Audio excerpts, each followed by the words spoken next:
We are now out of the threat of frost and we are into the warmer days of spring that is going to transfer into summer. And honestly, I think we're going to stay actually quite warm from now on. We have been hitting, and I'm in zone 5B, Southeast Iowa.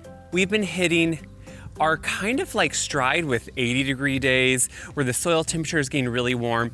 And that means it's the prime time for all of the warm season vegetable planting. So today's going to be all about, I'm changing my method with herbs. I'm going to kind of go back to a container herb garden. So I thought it'd be really fun to go over that because containers work both for vegetables, for herbs, for any type of vegetable and herb gardening really. And that can work in patios, it can work in apartments, on terraces, anything like that. So we're gonna talk all about kind of all the different pots I'm doing, how I'm putting herbs together. We're also gonna plant the tomatoes. That's gonna be behind me. Again, something you can do in a container, we can talk about that. How I'm getting these beds ready because they've been here now, I think this is one of the oldest beds behind me that's been here maybe for 8 years. I should really look back and look, but I think around 8 years. And we're gonna plant maybe some peppers too. We're gonna go all over the things. We're gonna move into some fun things. It's gonna be conglomeration, but to me, this is the exciting part when you are actually planting something that in the middle of summer when it is hot, when it gets humid here in Iowa, you're gonna be picking your first tomato and thinking, I am so glad I planted these, right? Yeah, you feel it too. Let's do it. So this one area I've left, you can see that really this bed, which originally, I have a post on my website about raised beds. When I built these beds, I did a mixture on my own of 60% topsoil, just a nice, rich topsoil, 30% of a compost, my homemade compost is what I used, and then 10% of a soil lightener. And that means like a perlite or vermiculite, something that kind of keeps it slightly lighter, helps it drain well, helps roots to go through it well. Over time, soil breaks down. That's what you want to happen. Compost keeps happening, things like that. So every so often, this bed I actually haven't really topped off well in probably a couple of years. And you can see right now, there's a little over probably 4 inches, sometimes almost up to 5 or a little bit more, where it's really kind of sunk down. This year, this is the tomato bed. I rotate the tomatoes. They're not in the same spot for every 4 years, just because soil-borne diseases and things like that are gonna be best if you can wait and let those beds be without tomatoes for a while. So now is time to actually top them off a little bit. So I'm using a mixture of things. I reserve my homemade compost for a lot of my beautiful perennial beds. This year, I pretty much used up the pile that was ready on my shade garden and then the bed all along the back of my garden shed with peonies. And I also used some actually by my front door. So it's not for my garden bed this year. So I'm doing a mixture of some beautiful raised bed mix. I'm using a spoma. You know, the important thing when you're putting a bed together, if you're not gonna make your own mix, is to use a mix that's formulated for a raised bed. You want it to be organic. Our vegetables are only gonna be as good as what we're putting into the soil because that's what they use to grow. That's where they gain their nutrients from too. So what I really like about a spoma's mix, obviously it's organic. It has a mixture that works perfectly for vegetables. It is airy enough that they can get their roots through, but it holds onto the moisture as needed. It has great nutrients in it with worm castings. I really love everything that's in it. And then I will, though, supplement to and amend with some land and sea compost from Espoma. Again, you know I love the land and sea compost. I've been using it. Don't let the word land and sea scare you. It's a good compost. And what it has in it is a mixture of things that works so well for vegetables, perennials, anything really. So what I do, since I just have this kind of smaller area left, is I open it up and I like to mix these. Now, the bed that you can kind of just catch a glimpse of right beyond this is gonna be my hot peppers. That bed I just topped off with a little bit of compost because it really didn't need near the soil. This one, you can tell, was a little bit lower. So I'm using this in 2 ways. This is a top dressing for one. You can tell I'm just adding it to the top.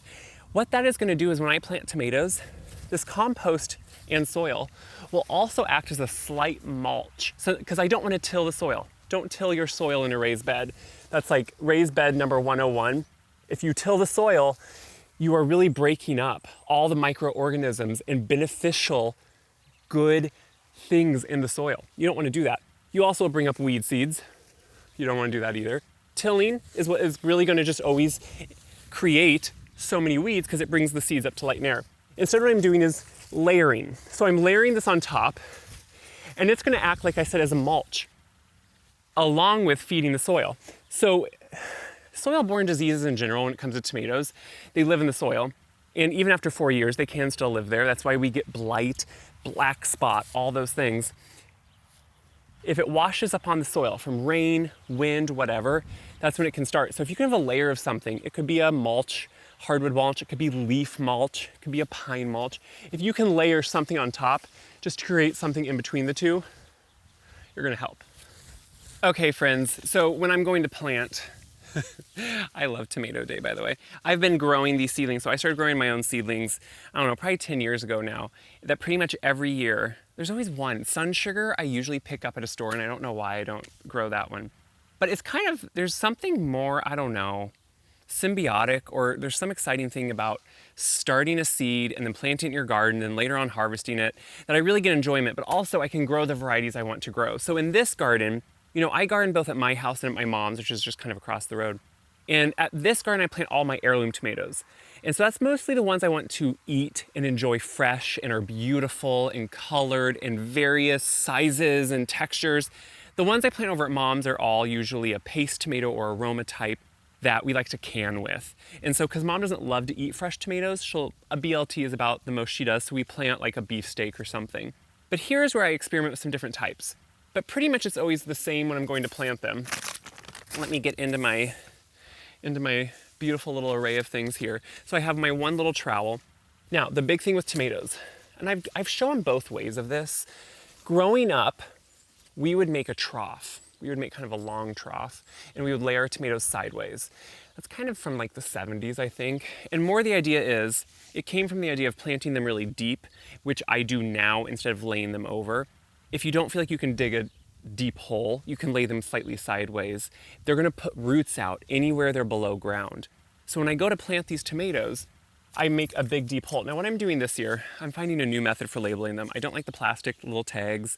The wooden ones I don't really like. So I have tons of pottery shard. Like I actually just brought out my basket and put some in it before I came. This is usually what I use in the bottom of planters or something.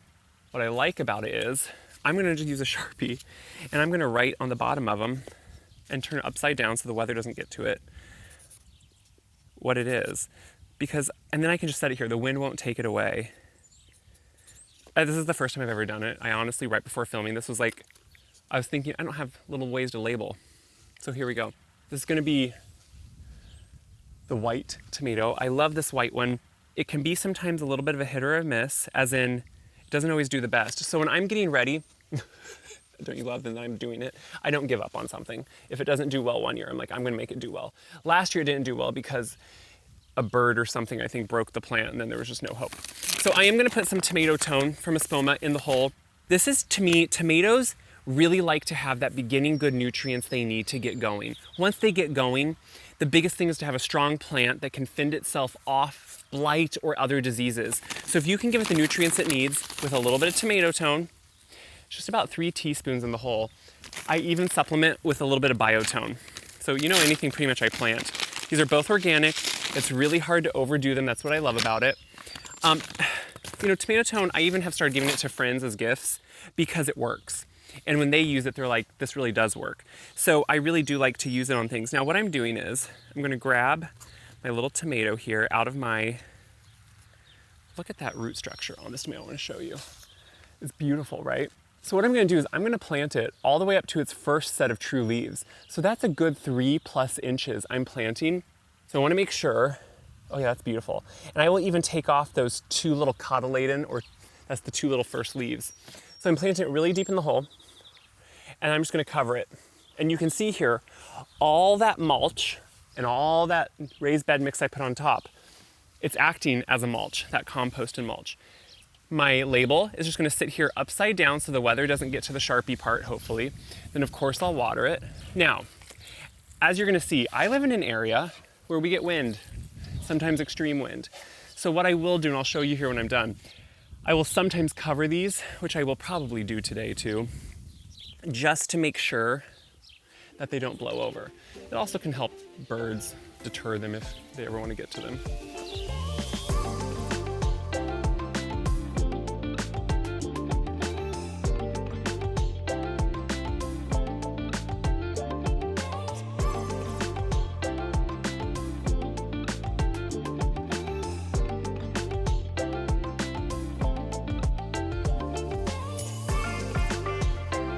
So they're planted. I have actually one more to go get up at the patio, but for now, what I have is planted.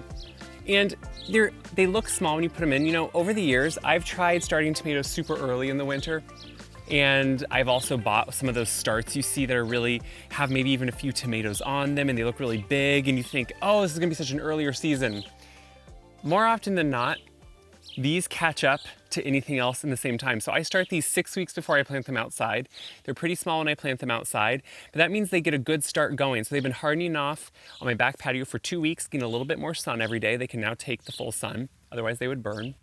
But also, now the summer heat that it's coming and more warm days, more daylight, these grow so quick. So if I want to, and I'm worried about wind, but honestly, when you start them small, I'm a little less worried. I put a big old field tile around them. Now, this was like way, way, way long ago, pre-1950s in my area. They use these in all the agricultural fields to tile water out of the field. You'd put these down in the ground and it would create a tile system. Over the years, every so often they'd get dug up or get replaced or whatever. We have some around the farm and they've always worked really well for certain things like this because they won't blow over, the sun gets to them most of the day, and it just protects that seedling. So if I need to, or if I feel like it, this is what I will put over them to protect them. I just got done writing out all the labels, most of the labels, for my hot peppers. I do hot peppers at my house. Mom really likes to use a lot of the sweeter peppers and bell peppers, so we plant most of those over at her house. And we can lots of hot peppers, and I like to use them in cooking, so I do those here. So it's a mixture, poblanos, jalapenos of different types, serranos, hot banana for my hot pepper mustard. You know I love that. Make lots of batches of that every year. Anaheim. I'm doing the Bequino peppers this year, those little tiny ones. I want to kind of maybe pickle some of those. So I'm kind of just doing a whole conglomeration of them. Some of them, all of these I planted at the same time for seeds, started them indoors. Now you will notice I have trellis arbors here in the garden. I don't usually move them. So what I might do, while the tomatoes get large, I plant all indeterminate tomatoes, meaning they can get 5+, 6+ feet. As they keep growing, they will be, they will have a cage around them, but they get big. On this side, I might keep right beside this trellis empty so I can do some of my cucumbers there. That's usually what I do here. So I'm gonna start these more in here and see how many I have. But I do 2 rows of them because whereas I like my tomatoes to have a lot of room, you can pack them tighter, but to me the most fruit production, if they can have ample room on both sides, light, air, circulation, all those things. Here, peppers stay much smaller. Most of the pepper varieties I plant get, maybe 3 foot at most, but don't get that wide. So I can do 2 rows in these 4-foot beds, which is really nice. And so you can use, if you want to, the tomato tone on these. It's a vegetable food also. It's formulated for tomatoes in that it has a little bit more calcium in it. Tomatoes, a lot of the issues can sometimes be from calcium deficiency in the soil. So this works well though, has good nitrogen, has good things for any of these fruiting plants. So it is a great thing to use for peppers too if you want to. I'm going to start with, I think, my hot banana. I do quite a few of those. And I even put on my little label here, hot banana ×4, because I put 4 of those in, because we like our hot banana peppers. Now, I'm not gonna bore you with planting all these, but I'm gonna do just a couple here. I don't plant peppers near as deep as I would my tomatoes because they are not like tomato in the sense that they don't quite do the same root structure that a tomato does.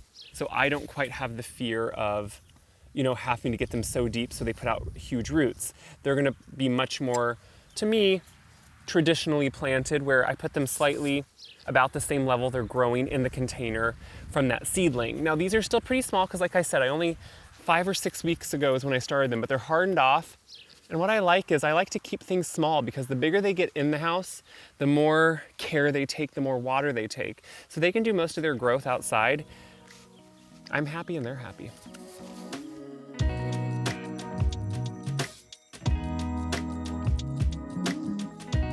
I just got done watering my peppers here. Now the same thing as with the tomatoes, if I feel like they're getting too small or they're drying out too quickly, sometimes I do put a ring around them either with that tile or an old can, something. It's too late in the season to have cloches on. You can see even behind me my brassicas, they've outgrown their cloches, and what I've done is remove them. I just have them sitting beside it. Before I put the netting up, I need to put some netting over it like I did behind me. But you can see here they're outgrowing, and it would get too hot. You don't need a greenhouse effect anymore when we start getting into 80 degrees, right? So all these are planted, and I thought we should start working our way up to where my herb garden's gonna be this year. So in other years, I put herbs kind of mixed in between some of my vegetables. Sometimes I do a little bit of companion planting and put my basil with my tomatoes, but honestly, I haven't found a huge difference with anything. So I think I'm gonna do it all up in this kind of this area that's slightly away from the vegetable garden. That's back there. This is kind of that new formal area I have that has those new trees I planted. There's a video up about those. And this is where I have my 2 patio figs, right here. I want to get another citrus for here again. This is where I have just, kind of a few different things. And I thought this is the perfect place to have herbs because it's a little closer to my house. So when I'm doing videos, that's usually when I end up saying, oh my goodness, I need to run out and get something. And we're going to put them in containers and talk about all container care for both herbs or any vegetable. Herb gardens, any vegetable garden, really the key is to make sure it has ample sunlight. It likes full sun, both herbs and vegetables. They also want well-draining soil, but they need even watering. So when you put anything into a container, you have to think of it's going to need to be watered more, even in a raised bed, more than a in-ground garden. And that's because it dries out quicker. There's more air circulation. Most pots breathe a little bit and they're going to dry out quicker. So the reason in the past this didn't work out the best to have herbs up here is because watering was just so hard for me. I was hand watering everything. I do now have drip line and drip system enough that I can put drip emitters in each of these pots. So a pot can be fitted with an emitter that comes out, from behind in the flower bed. And I can put it in here. So the watering, I still have to, monitor and make sure everything's working correctly or make sure it's getting the right amount, that the drip is correct, that the frequency is correct.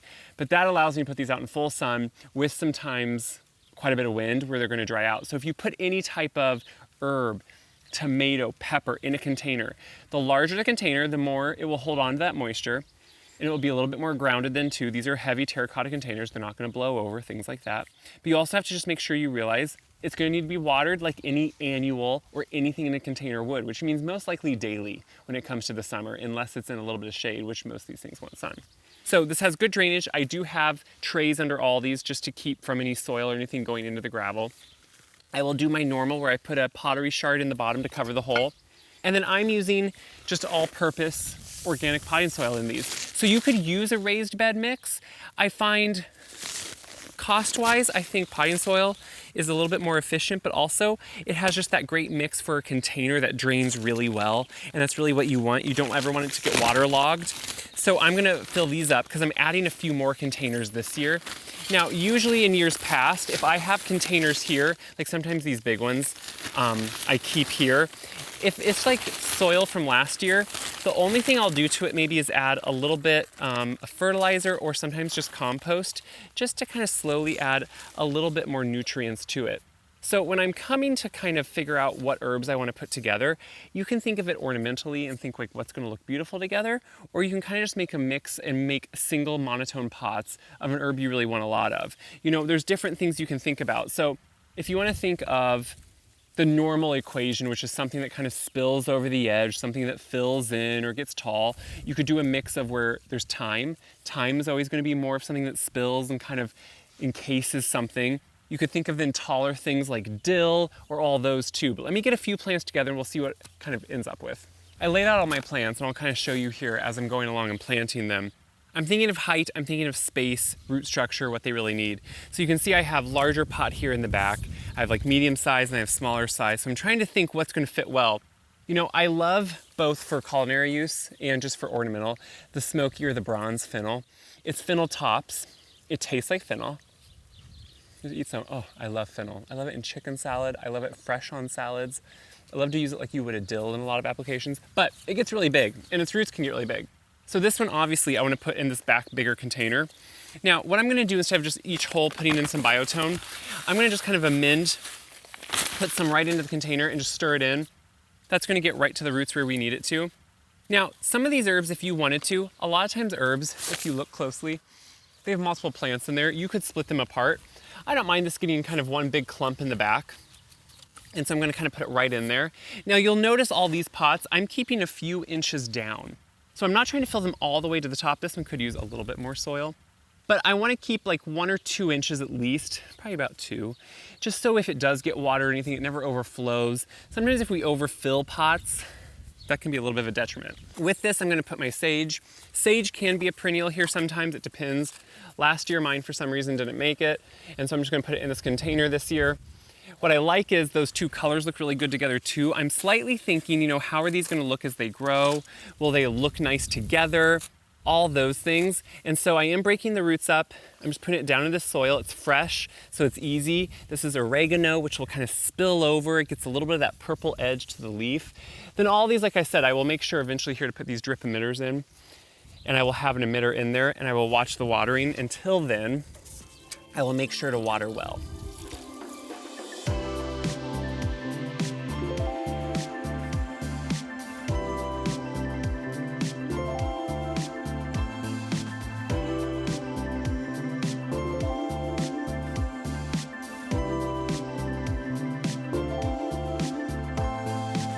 All the herbs planted, so I'll just kind of walk you through here. The rosemary I planted a few days ago. We have a couple sweet basils, we have some thyme. Now, basil, as with any herb, if you want to have it keep producing, what do? You need to continually use it and nip it back. What I mean by that is as it's growing, you want to always be nipping it back. Let me see if I can kind of show you. Usually to where there's, let me see if it'll zoom in here, 2 leaves. And you want to nip it there, and it will keep branching out and bushing out. Now I usually let it settle in for a couple weeks, or a week maybe at most when it gets really hot. But if you keep cutting it back, it's going to keep pushing out new growth. That new growth is what you want to use for, anything culinary. If you don't cut it back, it's going to go to seed, and it's really going to stop producing all those wonderful leaves. So just think about that with any herbs, including thyme, including French tarragon. This is a purple, beautiful basil. We have a bronze fennel. All of these, same with mint here too. I just put a start of mint in. If you remember mint in years past, I always keep in these big pots. In the winter, I turn them upside down. I forgot to do that last winter and they did die, so that is needed. I also have a couple bay plants out here, bay trees. They always look a little sad after winter, but you can see all this new growth they're putting on. So they'll be branching out lots of new bay leaves here soon to use. Behind me, I did more purple basil, dill. I like the fern leaf dill usually. I also like ducat dill. More thyme, there's oregano and sage, more bronze fennel, which I just like the look of even. Pineapple sage I usually plant too, but I haven't found any yet. And then lots of Italian parsley, which looks sad at the moment because I clipped a whole bunch for a video, but you can see there's tons of new growth now coming that. It'll be a pot full of parsley really soon. Any herb wants to be used continually to have new growth. If you stop nipping it, it's really going to think, okay, my goal is to flower and be done producing new growth. So when I want basil all throughout the summer, sometimes I will do successive plantings, but I will also make sure to keep using it. You can make pesto and freeze it. You can make basil oil. You can dry it. You can do so many things with it, but the more you use it, the more it's going to grow. And that really goes for any of these herbs. So again, they're in containers. So we have organic, good soil that we feel good about putting into our food, which then goes into our body. We have ample watering, and we need to remember that the sun and the wind is going to dry them out really quickly, so every day you need to check them. Even if they're on a watering system, make sure to check them so they're getting the water they need. Sometimes, drip lines can get clogged. Sometimes they only water certain areas and not in a big enough area in a container, so I'm still always checking. And then use your herbs continually because that's going to keep them fresh and keep coming back so you can use them all summer long. So today was a whole day about gardening, and it was really fun. I love vegetable gardening. I love ornamental gardening. You can see lots of ornamentals around me, but I think the mixture of it is really what excites me. So I hope you enjoyed it, maybe gathered some inspiration. If you did, please share the video around, but also let me know what you're doing in your gardens. I always love to hear how you're working in your yards, what's growing for you, what's working for you, what isn't, because we can all learn from the good and the bad, right? So until then, happy gardening, and I hope it's a good one for you.